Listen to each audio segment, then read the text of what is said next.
অনিশ্চয়তার মধ্যে দিন যাপন করি। এখনো পর্যন্ত আমাদের মায়েদের, আমাদের বোনেদের জন্য এই 56,000 বর্গ মাইলকে আমরা একটি নিরাপদ বাংলাদেশ হিসেবে গড়ে তুলতে পারি নাই।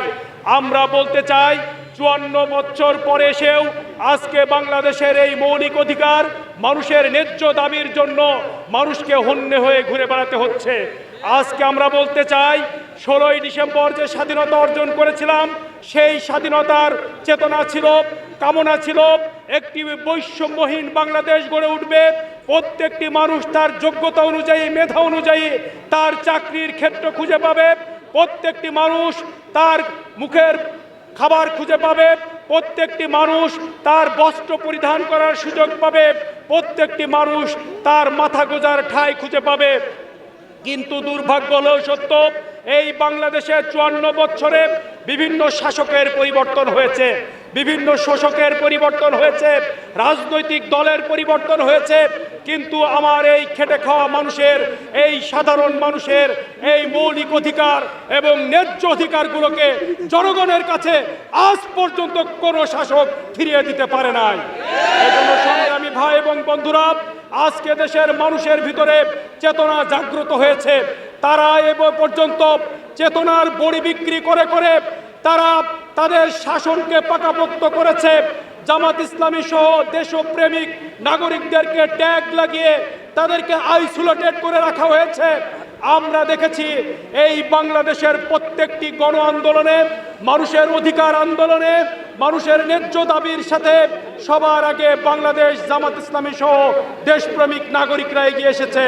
কিন্তু আজকে কিছু কুচক্রী মহল, যারা তাদের ক্ষমতাকে পাকাপোক্ত করার জন্য, অন্য দেশের দাসে পরিণত হওয়ার জন্য তাদের অস্তিত্বকে তারা বিক্রি করে দিয়ে তারা শুধুমাত্র ক্ষমতাকে পাকাপোক্ত করার জন্য এই দেশপ্রেমিক নাগরিকদেরকে, ইসলামী মূল্যবোধের শক্তিকে তারা মিথ্যা প্রচার প্রপাগান্ডার মধ্য দিয়ে তাদেরকে সমাজ থেকে দূরে রাখতে চেয়েছিলেন। কিন্তু এই বাংলাদেশের মানুষ এখন বুঝতে শিখেছে। একেবারে কৃষক থেকে শুরু করে মুটিয়ে মজুর, শ্রমিক, সকল শ্রেণী পেশার মানুষ আজকে তারা জেগে উঠেছে।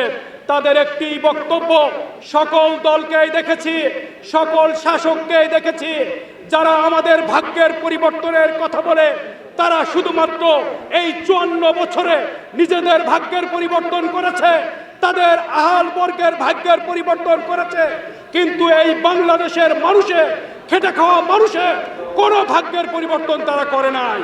এজন্য তাদের বক্তব্য সকলকেই দেখেছি। এবার নির্বাচনে এই সামনের যে জাতি কোন দিকে যাবে, এই দেশপ্রেমিক নাগরিকদের হাতে যাবে কিনা, ইসলামী মূল্যবোধের নেতৃত্বের হাতে যাবে, নাকি বিদেশি কোনো দাসত্বের কাছে, কোনো যারা আগ্রাসনে বিশ্বাসী সেই সমস্ত শক্তির কাছে দাসত্বে নিপতিত হবে, সেই সিদ্ধান্ত গ্রহণের সন্ধিক্ষণে বাংলাদেশ দাঁড়িয়েছে।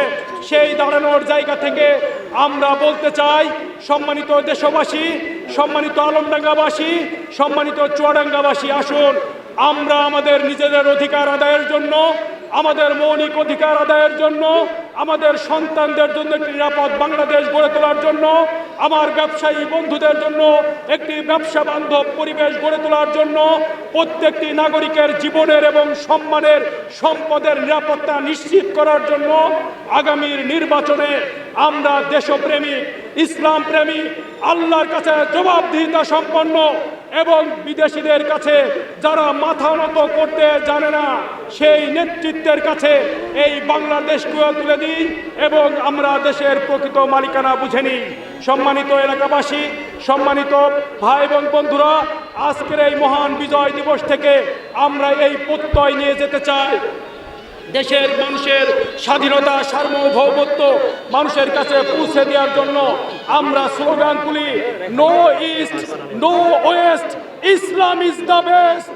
আমরা আগামীতে ইসলামী মূল্যবোধের ভিত্তিতে দেশপ্রেমিক নাগরিকের নেতৃত্বে একটি সীসাঢালা ঐক্য প্রাচীর গড়ে তুলে সকল দেশদ্রোহী শক্তিকে এই বাংলাদেশ থেকে তাদেরকে বিতাড়িত করে একটি সুন্দর বাংলাদেশ গড়ে তুলি। আমরা আজকের এই সমাবেশ থেকে আমার দেশপ্রেমিক একজন বন্ধু 24 জুলাইয়ের অগ্রনায়ক শরীফ উসমান হাদির উপরে যে ন্যাক্কারজনক হামলা চালানো হয়েছে, এই হামলা আমরা তীব্র প্রতিবাদ নিন্দা জানাই এবং দোষীদেরকে, দুষ্কৃতকারীদেরকে এবং তাদের ইন্ধনদাতাদেরকে এই ইন্টারিম গভর্নমেন্টের কাছে আবেদন জানাই, অনতি বিলম্বে তাদেরকে গ্রেফতার করে তাদের মুখোশ জাতির সামনে উন্মোচন করা হোক। এবং আমরা বলতে চাই, এরপরে কোন দেশপ্রেমিক নাগরিকের উপরে যদি হামলা হয়, একজন দেশপ্রেমিক নাগরিককে যদি হত্যার ষড়যন্ত্র করা হয়, এই বাংলাদেশের সকল মানুষকে সাথে নিয়ে আবার একটি 24 বিপ্লব আমরা গড়ে তুলব ইনশাআল্লাহ।